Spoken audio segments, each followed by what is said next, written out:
Hello po, magandang gabi po sa inyo.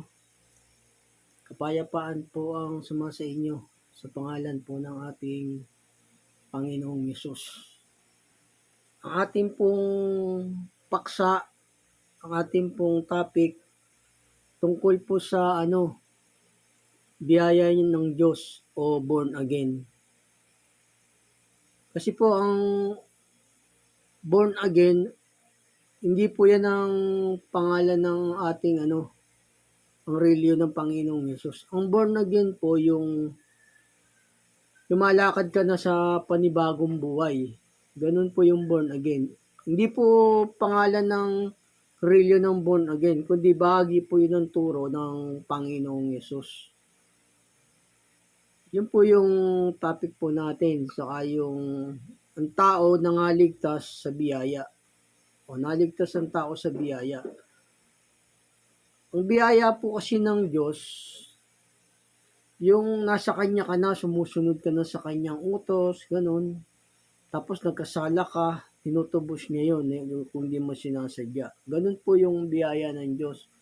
Basta nasa Kanya ka na, sumusunod ka na sa Kanya, alam niya na hindi mo sinadya ng kasalanan mo, o tinutubos po ng Panginoong Yesus yun. Ayun po yung biyaya ng Diyos, yung ang tao naligtas sa biyaya, hindi sa ating mga gawa. Kasi po ang tao, talagang pinaalipin ng Diyos sa kasalanan para maipadama niya yung kanyang habag. O, yung wala pa sa Panginoong Yesus, sa Diyos, mga alipin po pa yun ng mga kasalanan. Sila, wala pa sila sa Diyos. Yung mga hindi pa sumusunod sa Panginoong Yesus, sa katwiran, mga alipin pa sila ng kasalanan, mga anak pa sila ng Diablo nun, yung mga nasa kasalanan pa. Yung wala pang utos ng Panginoong Yesus. Kaya yung tao nangaligtas sa biyaya. Yun po yung biyaya ng Diyos. Yung kahit na nagkakasala ka, hindi pa alam yung aral ng Diyos, tapos tinawag ka sa Ebanghelyo. O yun, biyaya po ng Diyos yun, dahil naligtas ka na. Niligtas ka na sa mga gawa ng masama, sa mga gawa ng kadiliman, pag tinawag ka sa Ebanghelyo. Tapos nananatili pa rin yung biyaya ng Diyos kung mananatili ka sa kanyang aral. Yun po, tinutubos ng Panginoong Yesus yung mga kasalanan ng tao pagka yung nananatili sa kanyang mga aral na sumusunod. Yun po yung biyaya ng Diyos. Yun po yung born again, yung dati kang makasalanan, tapos tatawag sa Ebanghelyo ng Panginoong Yesus, sumusunod ka na. O, yun po yung biyaya, ang tayo nangaligtas sa biyaya. Ganun po, kasi ang tao po talaga, pinaalipin ng Diyos sa kasalanan para mapadama niya ang kanyang habag, ang pasya ng Diyos sa habag. Ayun. Pero kailangan, pagka yung tinawag na po kayo sa Ebanghelyo, hindi na po nyo sasadyain yung kasalanan kasi masama po yung sinasadya po yung kasalanan. Bawal na po yun sa Diyos. Kayo magiging parang sinasabi sa banal na kasulatan na kayo yung aso at baboy na nagbabalik sa kanyang suka saka sa pusali. Ganun po. Pero kung di nyo sinasadya yung kasalanan, tinutubos yun ng Panginoong Yesus. Ganun po, ang tao naligtas sa biyaya dahil ang tao pinaalipin ng Diyos sa kasalanan para mapadaman niya ang kanyang habag. Tayo nangaligtas sa biyaya. Yun po yung born again, yung lumalakad ka na sa panibagong buhay, yun po. Hindi po title ng religion ng Panginoong Yesus yung born again. Kundi ang tinayo ng Panginoong Yesus, Christian Iglesia, yun po yung tinayo ng Panginoong Yesus. Yung biyaya naman, yung nasa Panginoong Yesus ka na o sumusunod ka na sa kanyang utos, tinutubos ng Panginoong Yesus yun pag nasa Kanya ka na, yung sumusunod ka na sa Kanya. Ito po, pagka nasa Panginoong Yesus na, sumusunod na, o tinutubos ng Panginoong Yesus yun. Ito po sa mga awit 34. 34, 22, ito po sa mga awit. Pag nasa Panginoong Hesus na kayo, sumusunod na, tinutubos na yun ng Panginoong Hesus, yung hindi nyo tinasadya yung kasalanan. Yun po yung biyaya ng Diyos. Ito po, sa may mga awit, 34:22. Tinutubos ng Panginoon ang kaluluwa ng kanyang mga lingkod. At wala sa nagsisipagkanlong sa kanya ay kikilanling may sala o walang kasalanan pag nasa Panginoong Yesus na. Tinutubos na yon ng Panginoong Yesus pagka sumusunod na sa katwiran. Kasi po yung tao, pagka wala pa sa Panginoong Yesus, hindi pa sumusunod, hindi pa siya natawag sa Ebanghelyo, alipin pa po yun ng kasalanan, sa ikamamatay po yun pag hindi pa siya sumusunod sa Panginoong Yesus, sa aral ng Diyos. Sabi sa banal na kasulatan, kasi laya pa siya sa katwiran sa Panginoong Yesus. Hindi pa siya alipin ng Panginoong Yesus. Hindi pa siya natutubos, hindi niya pa, sabi nga, ang tao nagkakasala, hindi nakakita sa Diyos, hindi man nakakilala sa Diyos. Yung pagkawala pa sa Panginoong Yesus, ano po yun, anak pa siya ng Diablo, ganun, tapos alipin pa siya ng kasalanan, sabi sa banal na kasulatan. Ito po, pag wala pa pong sinusunod na katwiran, alipin pa po yun ng kasalanan ng Diablo. Ito po, anak pa siya ng Diablo nun. Ito po sa may Roma 6:20-21. Sapagkat nang kayo ay mga alipin ng kasalanan, kayo'y laya tungkol sa katwiran. Ano nga ang binubunga ninyo sa panahong yaon, sa mga bagay na ngayon, ikinahiya ninyo? Sapagkat ang wakas ng mga bagay na yaon ay kamatayan. O kamatayan po yung wala ka pang sinusunod sa Panginoong Yesus na aral, na utos. Yung hindi ka pa alipin ng Panginoong Diyos. Kamatayan po yun, sabi ng banal na kasulatan. Pagka hindi ka pa tinatawag sa Panginoong Yesus, sa Ebanghelyo ng Panginoong Yesus. Ito, pagka hindi ka pa alipin ng Diyos, yung hindi ka pa sumusunod sa utos niya, sa mga aral niya, anak ka pa ng Diablo, at saka alipin ka pa ng kasalanan, hindi ka pa alipin ng katwiran ng Diyos. Ito po, basahin ko po sa inyong muli. Sa 6:20-21 ng Roma. Sapagkat nang kayo ay mga alipin ng kasalanan, kayo'y laya tungkol sa katwiran. Ano nga ang binubunga ninyo sa panahong yaon, sa mga bagay na ngayon, ikinahiya ninyo? Sapagkat ang wakas ng mga bagay na yaon ay kamatayan. O kamatayan po yun, yung wala ka pang sinusunod na aral ng Diyos, na katwiran. Kamatayan po ibig sabihin nun. Alipin ka pa ng kasalanan ng Diablo pagka yung hindi ka pa sumusunod sa Diyos.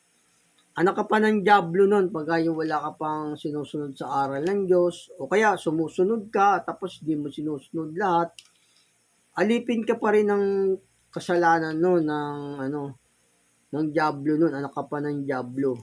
Kaya kailangan ipanganak muli, magbalik sa loob sa Diyos. Para alipin ka na ng Diyos, susunod ka na sa Kanya, yun po yung born again, yung susunod ka na sa Kanya, yung nabautismuhan ka na.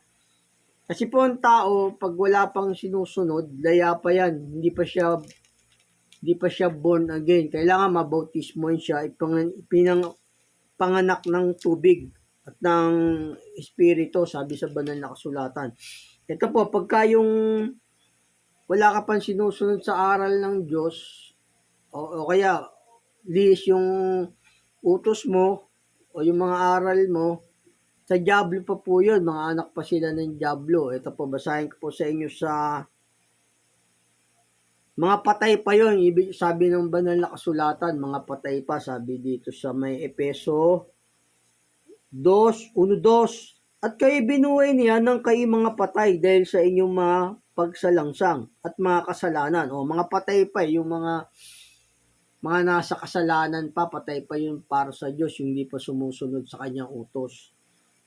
Patuloy ko po, na inyong nilakaran noong una, ayon sa lakad ng sanlibutang ito, ayon sa pangulo ng mga kapangyarihan ng hangin, ng espiritu na ngayon ay gumagawa sa mga anak ng pagsuway. Yun. Sa mga anak ng pagsuway pa po yun, mga anak pa po ng Diablo, yung walang sinusunod sa aral ng Diyos, sabi ng banal na kasulatan. Mga patay pa po yun, sabi ng banal na kasulatan. Gaya rito sa mababasa Kolosas. Sa Kolosas, dito mababasa rin sa Kolosas 3.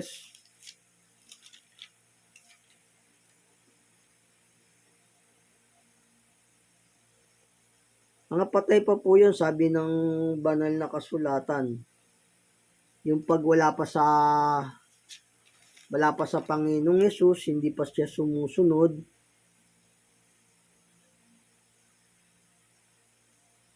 patay pa siya. Na inyo, ito po sa Kolosas 3, sabi rito.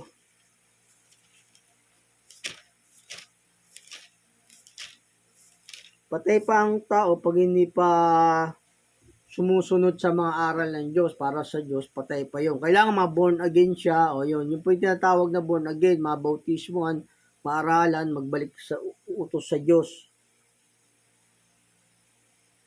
Ito po sa may Kolosas 5 hanggang 7. Kasi mga lumalakad pa sila sa mga ganitong bagay, sa pamumuhay na ganito.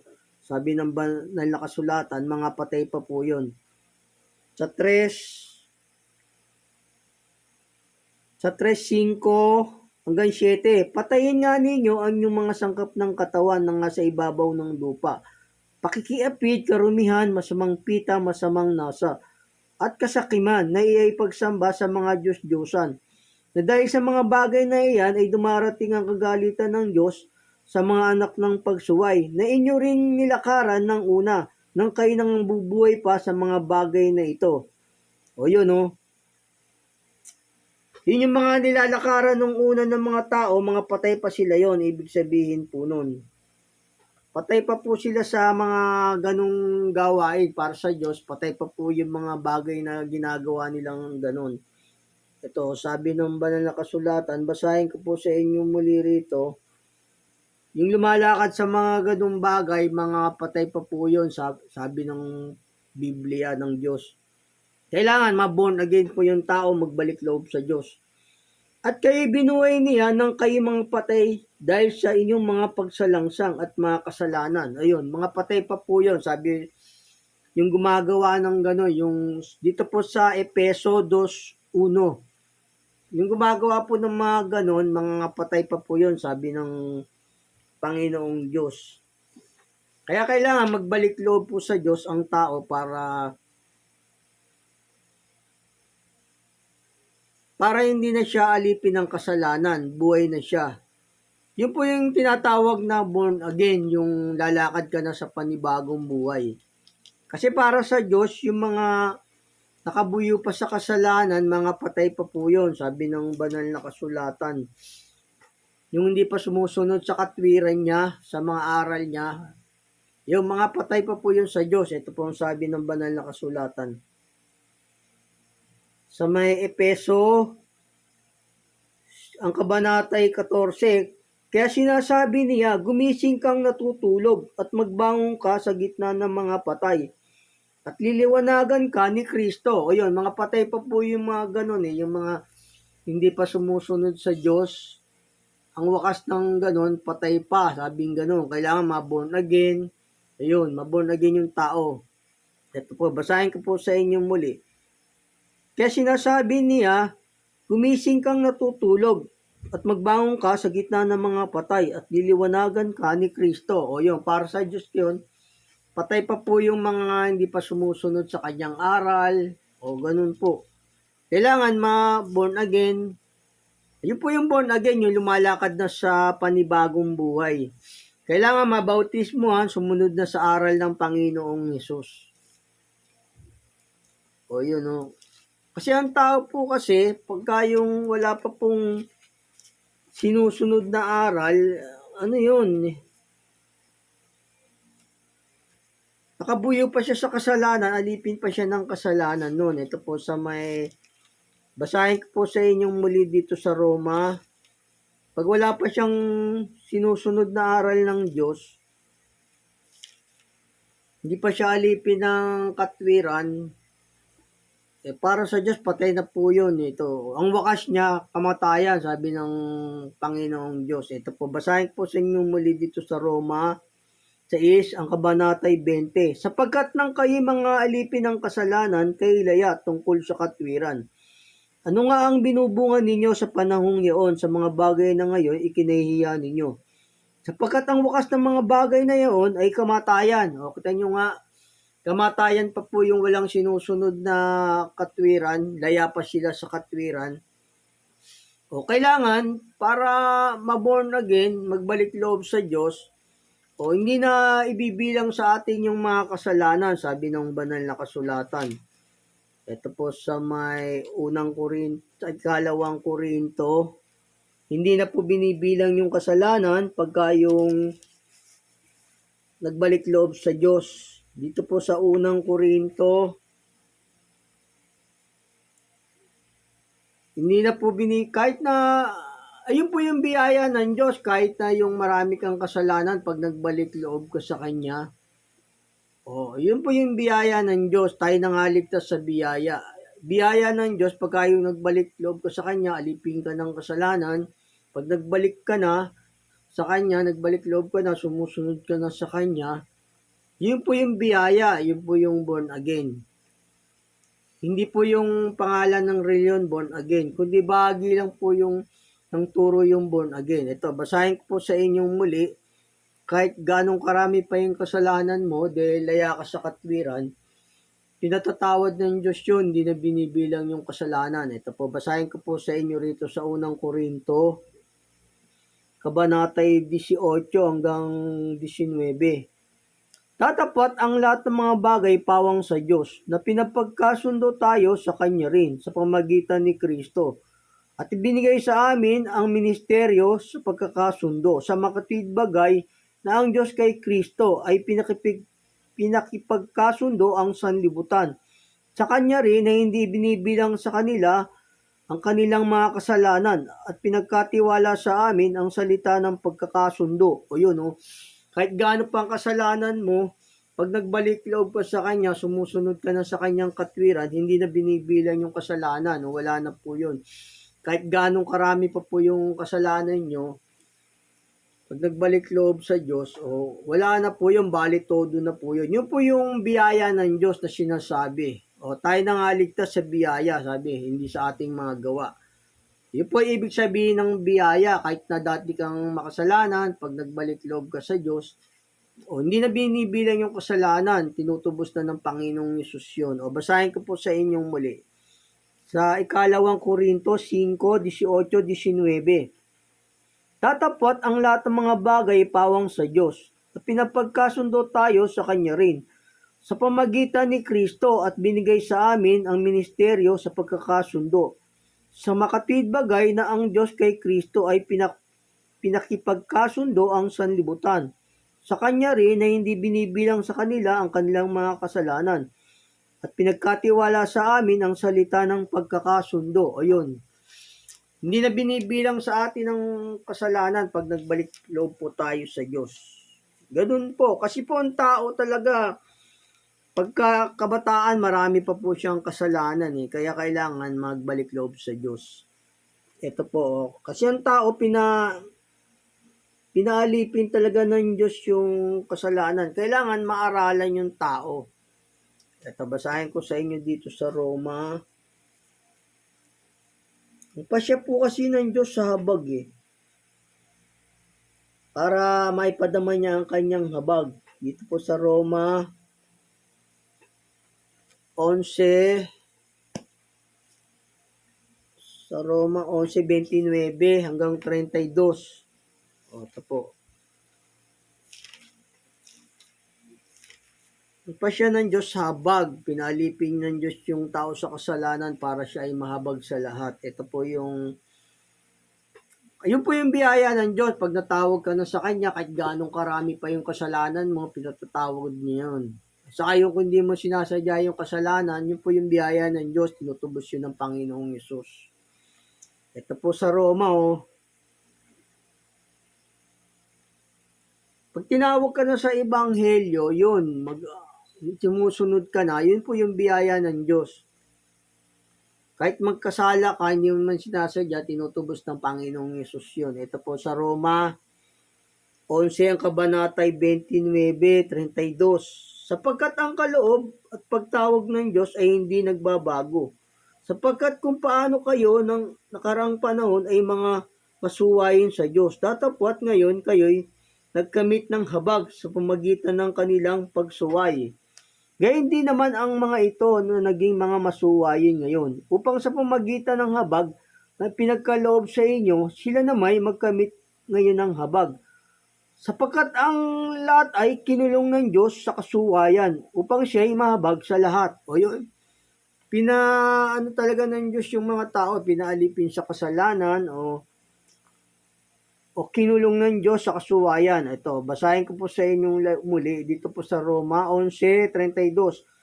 Sapagkat ang lahat ay kinulong ng Diyos sa kasuwayan upang siya'y mahabag sa lahat. O yun po, ang pasya ng Diyos po sa habag, talagang yung tao nangaligtas sa biyaya. Kasi ang tao pagka hindi po alam yung mga aral ng Diyos, hindi pa sumusunod sa katwiran o makasalanan po pa sila, sabi rito. Gaya ni nung naturuan na si Haring David at saka si Job, hindi na nila inulit yung mga pagkakasala. Ito po, basahin ko po sa inyo. Yun po yung biyaya ng Diyos, yun po yung born again. Yung dati kang makasalanan, tapos hindi ka na nagkakasala. Yun po yung biyaya ng Diyos.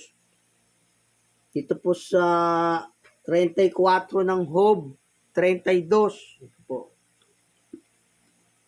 Yun po yung biyaya ng Diyos, yung pag nagbalik loob ka na sa Kanya, yung pag nagbalik loob ka na sa Kanya, sumunod ka na sa Kanya, yun, hindi na binibilang yung kasalanan mo. Ito po, kasi ang tao po talaga maraming kasalanan maraming gawang kadiliman ng tao. Pero pagka yung tinawag ka na sa Ebanghelyo, dapat sumunod ka na sa Kanya. Yun po yung tinutubos ng Panginoong Yesus. Ito po sabi ni Hobo, kasi dati rin siyang nagkasala nung siya'y kabataan pa, pati si Haring David. Ito po sa 34:32 ng Job. Yang hindi ko nakikita, ituro mo sa akin. Kung ako'y nakagawa ng kasamaan, hindi ko na ito gagawin pa. Yun, hindi niya nagagawin pa yung kasalanan. Kasi tinuruan na siya. Basahin ko po sa inyong muli. Yang hindi ko nakikita, ituro mo sa akin. Kung ako'y nakagawa ng kasamaan, hindi ko na ito gagawin pa. Yun po yung mga born again, yung lalakad ka na sa panibagong buhay. Hindi mo na gagawin yung mga gawang patay, yung mga nakabuyo sa mga kasalanan. Yun po yung born again. Gaya naman dito sinabi ni Haring David sa mga awit sa ito po, nung hindi niya pa alam yung kasalanan, yun, pinatawad siya. Ito po sa may mga awit 119, ang kabanatay 67. Bago ako nagdalamhati ay naligaw ako. Ngunit ngayon, tinutupad ko ang iyong salita. Ayun po yung born again, kasi nagdalamhati siya, makasalanan siya dati, pero nung tinuruan na siya, tinutupad niya na yung salita ng Diyos. Ito po, basahin ko po sa inyong muli. Bago ako nagdalamhati ay naligaw ako. Ngunit ngayon, tinutupad ko ang iyong salita. Yun, tinutupad niya na yung kanyang salita. Gaya naman ni Timoteo, siya ay pangulong makasalanan. Si Pedro, nung tinawag siya ng Panginoong Yesus, yun po yun, nangaligtas sila sa biyaya. Yun po yung biyaya ng Diyos. Pag nananatili ka sa Ebanghelyo, yun, ligtas na po yun sa kasalanan. Ganun po.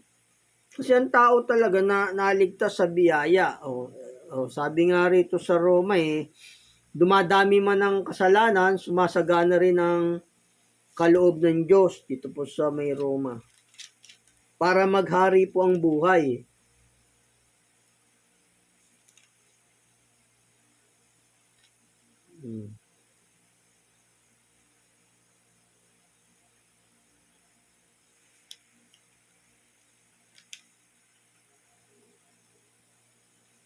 Ito po sa Roma 5:17 patuloy hanggang 21. Ito po yung biyaya ng Diyos na sinasabi. Sapagkat kung sa pagsuway ng isa ay naghari ang kamatayan sa pamagitan ng isa, lubha pang magsisipaghari sa buhay ang nagsisitanggap ng kasaganaan ng biyaya at kaloob ng katwiran sa pamagitan ng isa, sa makatwid bagay si Kristo. Kaya kung paano sa pamagitan ng isang pagsuway ay dumating ang hatol sa lahat ng mga tao sa ipagdurusa, gayon din naman sa pamagitan ng isang gawa ng katwiran, ang kaloob na walang bayad ay dumating sa lahat ng mga tao sa ikaaring ganap ng buhay. Sapagkat kung paano sa pamagitan ng pagsuway ng isang tao ang marami ay naging makasalanan, gayon din sa pamagitan ng pagtaliman ng isa, ang marami ay magiging matuwid. At bukod sa rito ay pumasok ang kautusan upang ang pagsuway ay makapanagana. Tatapwat kung saan nananagana ang kasalanan ay nanaganang luba ang biyaya. Upang kung paano ang kasalanan ay naghari sa ikamamatay, ay gayon din naman ang biyaya makapaghahari sa pamagitan ng katwiran, sa ikabubuhay na walang hanggan sa pamagitan ni Hesukristo na Panginoon natin. O yun po yung biyaya ng Diyos pag nasa Panginoong Yesus na kayo, o yun po yung biyaya ng Diyos, yung tinawag ka na sa Ebanghelyo ng Panginoong Yesus, o sumusunod ka na, o yun po yung biyaya kahit marami pang kasalanan mo. Basta nagbalik loob ka sa Diyos, sumunod ka na, o yun po. Saka kung magkasala ka, tinutubos na po yun ng Panginoong Yesus. Ito po, kailangan kasi yung tao, kailangan dapat patayin yung tao sa bautismo, yung mga kasalanan, para makakalakad na siya ng panibagong buhay. Ito po sa may Roma 6:1 hanggang 4. Ito po, ano nga ang ating sasabihin? Magpapatuloy baga tayo sa pagkakasala upang ang biyaya ay makapanagana? Huwag nawang mangyari tayong mga patay na sa pagkakasala. Paano nga tayong mabubuhay pa riyan? O hindi ba ninyo nalalaman na tayong lahat ay nangabautismoan kay Kristo Jesus, nangabautismoan sa kanyang kamatayan? Tayo ngay nangalibing nakalakip niya sa pamagitan ng bautismo sa kamatayan, na kung paano si Kristo ay nabuhay ng muli sa mga patay sa pamagitan ng kaluwalhatian ng Ama, ay gayon din naman tayo makalalakad sa panibagong buhay. O yun po yung born again, yung makalalakad tayo sa panibagong buhay pag nagbalik na tayo, loob na tayo sa Panginoong Yesus, na bautismo na tayo. Yun po yung born again na tinatawag. Hindi po yung pangalan ng religion born again, kundi yung lalakad ka na sa panibagong buhay sa utos ng Panginoong Yesus. Ito po, basahin ko po sa inyong muli dito sa 6:4. Tayo ngayon nangalibing nakalakip niya sa pamagitan ng bautismo sa kamatayan, na kung paano si Kristo ay nabuhay ng mamuli sa mga patay sa pamagitan ng kaluwalhatian ng Ama, ay gayon din naman tayo makalalakad sa panibagong buhay. Yun, panibagong buhay, magbabagong buhay ka na pagka yung tinawag ka na sa Ebanghelyo. Hindi mo na gagawin yung mga dati mong ginawang kasalanan, gaya rin sinabi rito ni Job sa 34:32. Basahin po sa inyong muli. Dito po sa Job. Hindi niya na ginagawa yung kasalanan. Pag tinawag pa siya ng Panginoong Yesus sa Ebanghelyo. Ito po, basahin ko po sa inyong muli. Ito po. Kung hindi ko nakikita ay ituro mo sa akin. Kung ako'y nakagawa ng kasamaan, hindi ko na ito gagawin pa. O hindi niya na gagawin pa yung kasalanan. Pagka yung naturuan ka na sa Panginoong Yesus, sumusunod ka na. O basahin ko po sa inyong muli. Kung hindi ko nakikita ay ituro mo sa akin. Kung ako'y nakagawa ng kasamaan, hindi ko na ito gagawin pa. O hindi niya na gagawin pa yung kasalanan, lalakad ka na sa panibagong buhay, sa bagong pamumuhay sa Panginoong Yesus. Yun po yung born again na tinatawag, hindi po ang pangalan ng religion. Hindi po yung pangalan ng religion ng tinayo ng Panginoong is born again. Kundi born again, bahagi po yun ng turo ng Panginoong Yesus.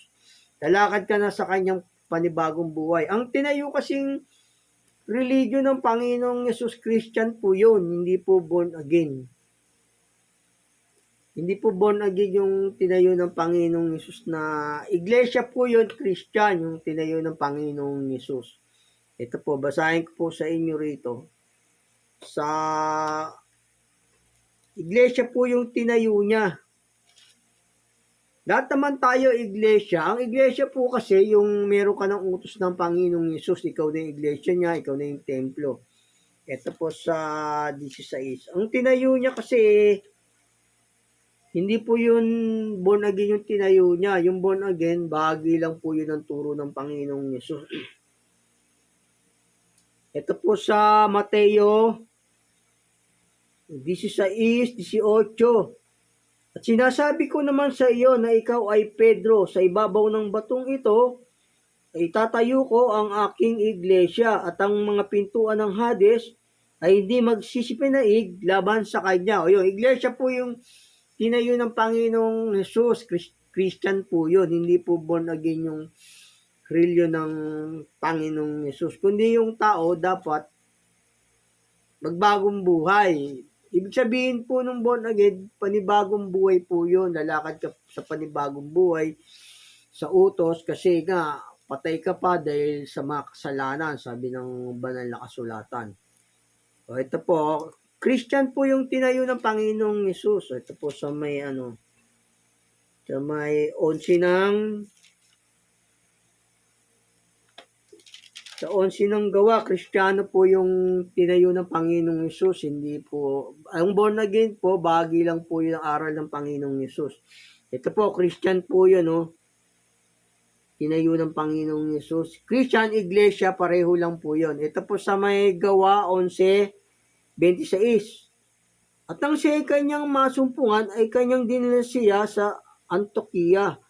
At nangyari na sa buong 1 taon, sila'y nakisama sa iglesia at nagsipagturo sa maraming tao at ang mga alagad ay pinasimulang tawaging mga Kristiyano sa Antioquia. O yun iglesia sa Antioquia o pinasimulang tinawag na Kristiyano, sabi po ron. Ito, babasahin ko po sa inyong muli. At nang siya kanyang masumpungan ay kanyang dinala siya sa Antioquia. At nangyari na sa mga buong 1 taon, sila'y nakisama sa iglesia at nagsipagturo sa maraming tao at ang mga alagad ay pinasimulang tawaging mga Kristiyano sa Antioquia. O yun, yung iglesia at Kristiyano, pareho po yun. Yung iglesia po ang tinayo ng Panginoong Yesus, Christian, hindi po born again. O yun po yung paksa natin, topic Yun po yung ibig sabihin ng iglesia born again. Christian,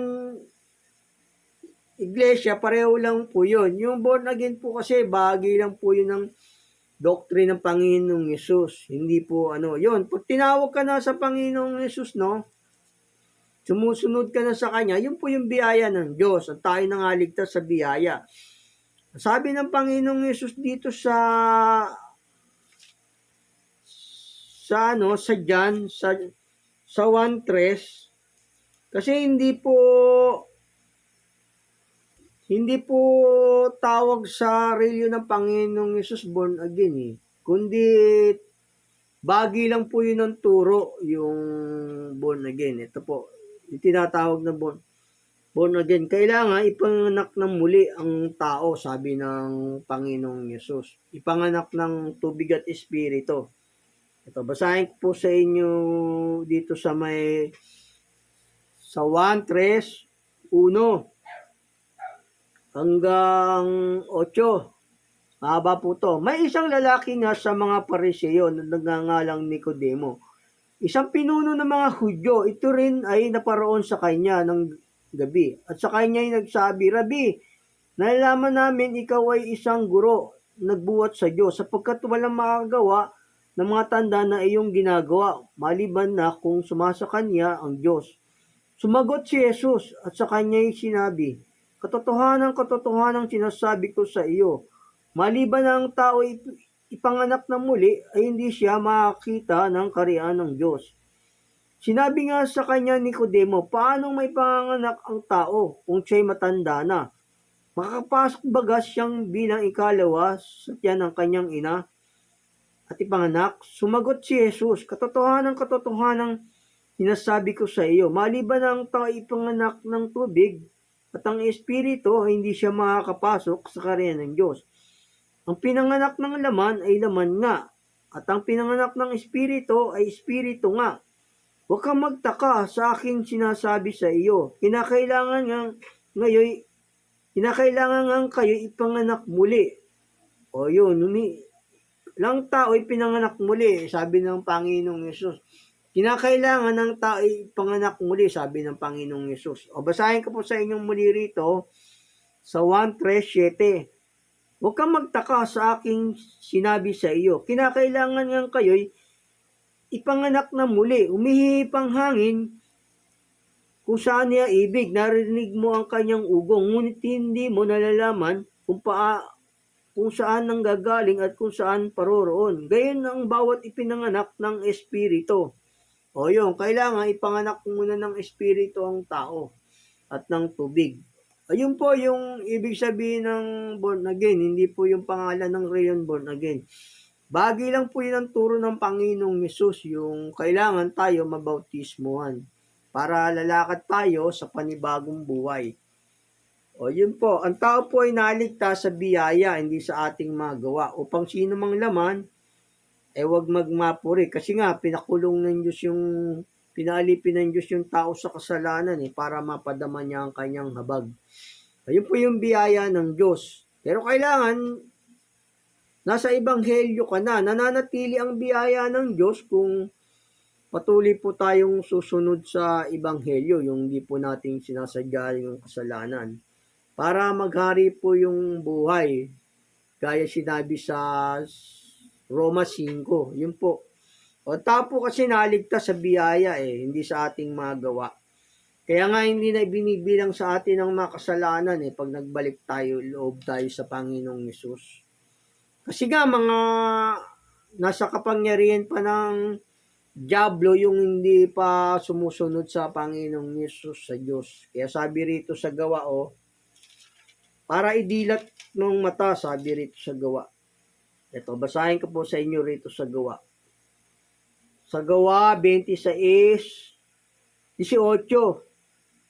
upang idilat mo ang kanilang mga mata, upang sila'y magbalik sa ilaw mula sa kadiliman at mula sa kapangyarihan ni Satanas hanggang sa Diyos, upang sila'y magsitanggap ng kapatawaran ng mga kasalanan at ng mga mana sa kasamahan ng mga pinapaging banal sa pamagitan ng pananampalataya sa akin. Ngayon po, ang tao kasi pagka yung wala pang sinusunod na aral ng Panginoong Yesus utos, nasa kami pa sila ng Diablo, nasa kapangyarihan po sila ng Satanas. O kaya meron naman diyang pastor, kunwari sa Diyos, balubaloktot yung aral, ayun po, mga sa Diablo po yun, mag-ingat po kayo yun.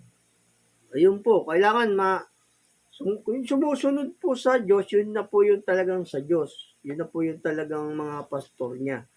Kung mali-mali po yung aral, hindi po sa Diyos yun, sa Diablo po yun. Dahil yung aral po kasi ng Diyos, yung salita niya, gagamitin ng mga kaaway yan. Sabi, ito po, sa may mga awit, ingat po kayo sa mga mali-mali ang aral, o yun, yung di sumusunod sa katwiran, kailangan nasa katwiran po yung aral. Kasi nga, gagamitin to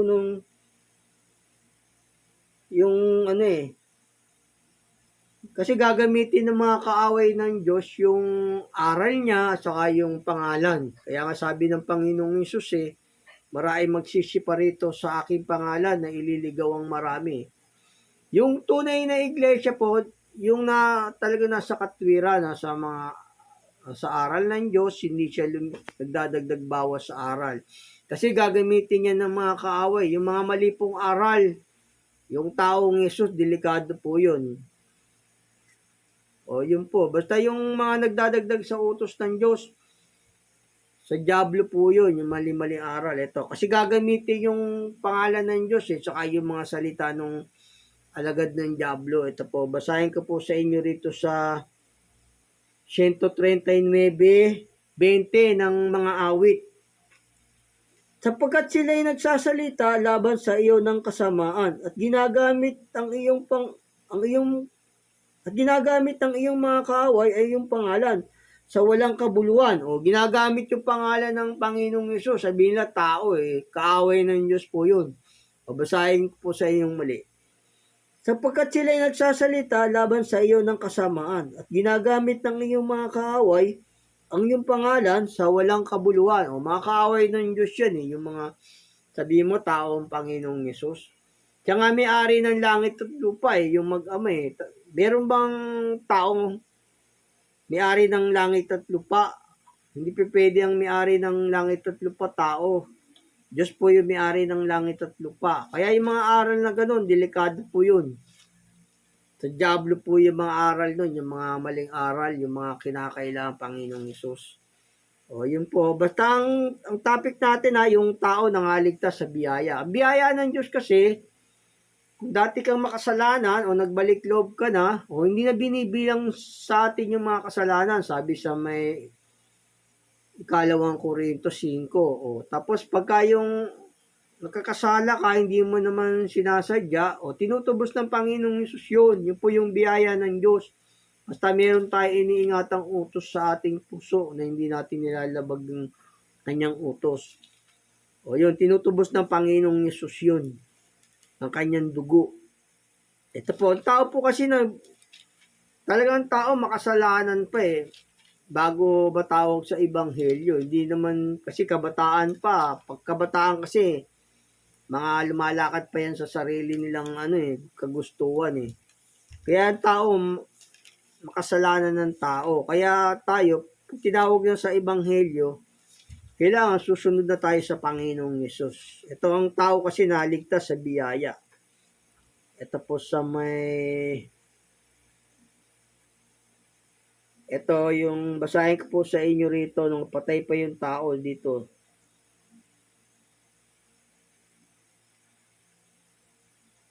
Sa may Efeso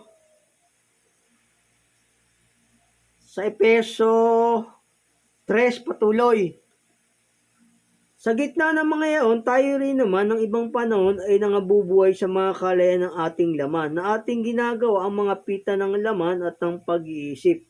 At tayo ay katutubong mga anak ng kagalitan gaya naman ng mga iba. Ngunit ang Diyos palibhas ay mayaman sa awa dahil sa kanyang malaking pag-ibig na kanyang iniibig sa atin, bagamat tayo mga patay dahil sa ating mga kasalanan, pagka tao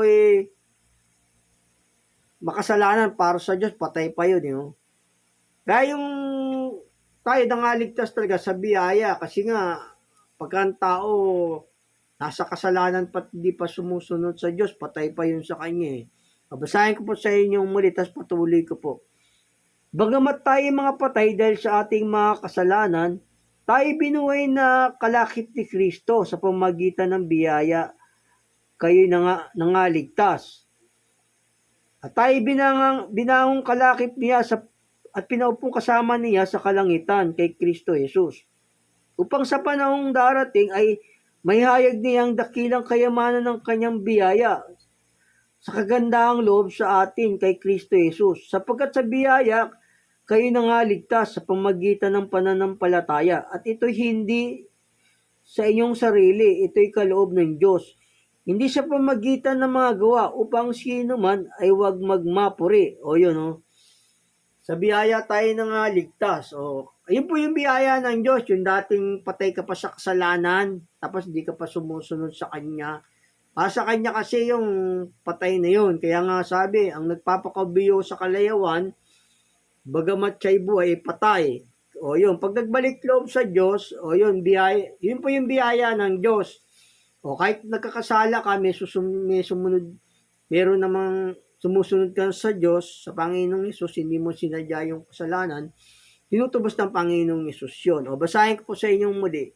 Dito sa Efeso 2, sa 8 na lang at sa 9. Sapagkat sa biyaya kayo'y nangaligtas sa pamagitan ng pananampalataya at ito'y hindi sa inyong sarili.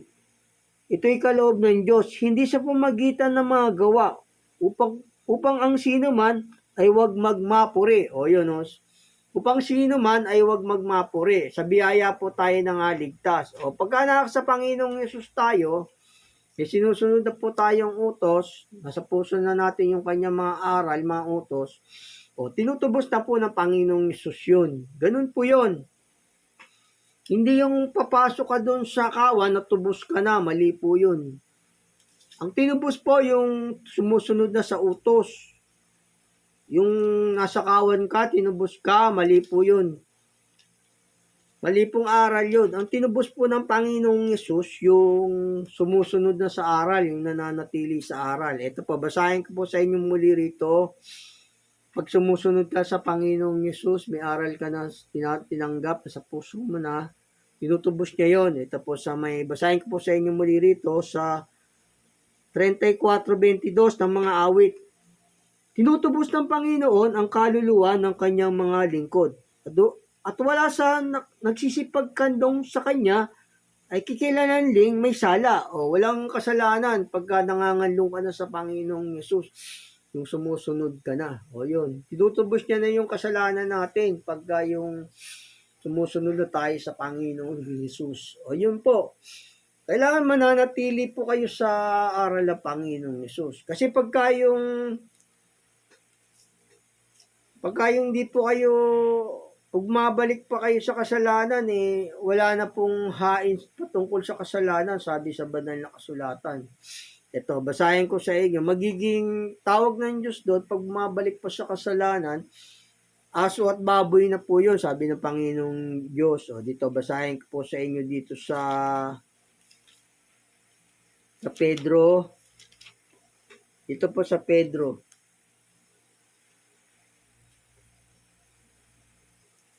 Sa ikalawang Pedro 20:22.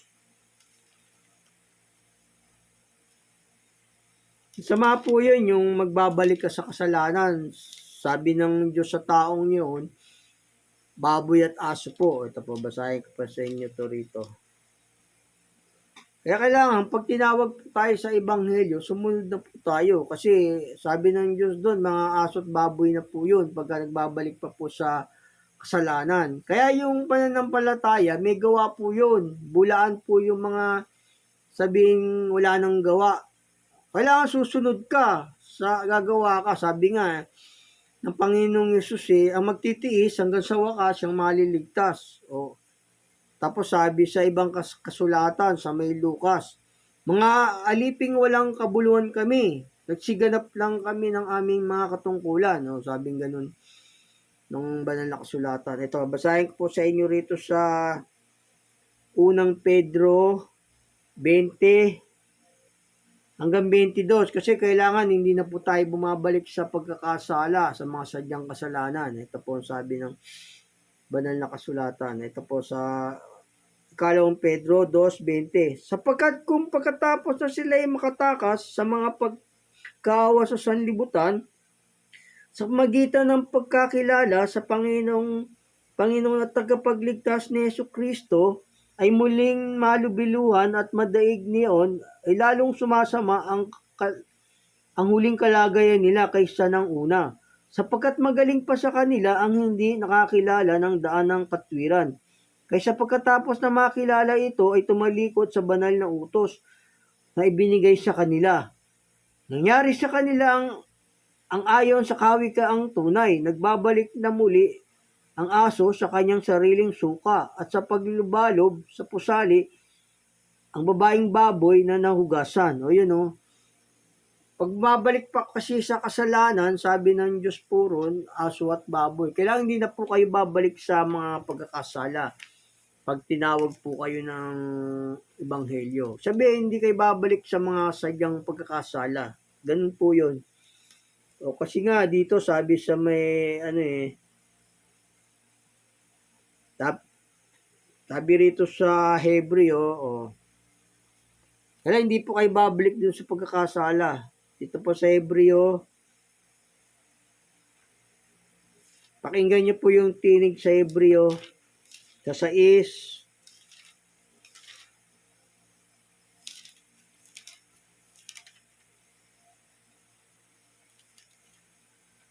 Ito po sa 6 ng Hebreo, 4 hanggang 6. Sapagkat tungkol sa minsang naliwanagan at nakalasap ng kaloob ng kalangitan at mga nakabahagi sa Espiritu Santo at nakalasap ng mabuting salita ng Diyos at ng mga kapangyarihang panahong darating at sa kanahiwalay sa Diyos ay hindi na maaaring baguhin silang muli sa pagsisisi.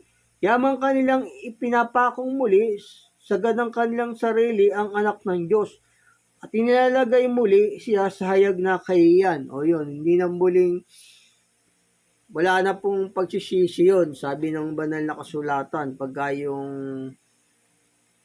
nagbabalik pa sa kasalanan. Kailangan hindi na po kayo babalik sa pagkakasala. O gaya naman dito sa may nangyari kay Esau. Dito po sa sa 12 ng Hebreo. Gaya naman kay Esau, nangyari kay Esau. Dito po sa Hebreo 12:16.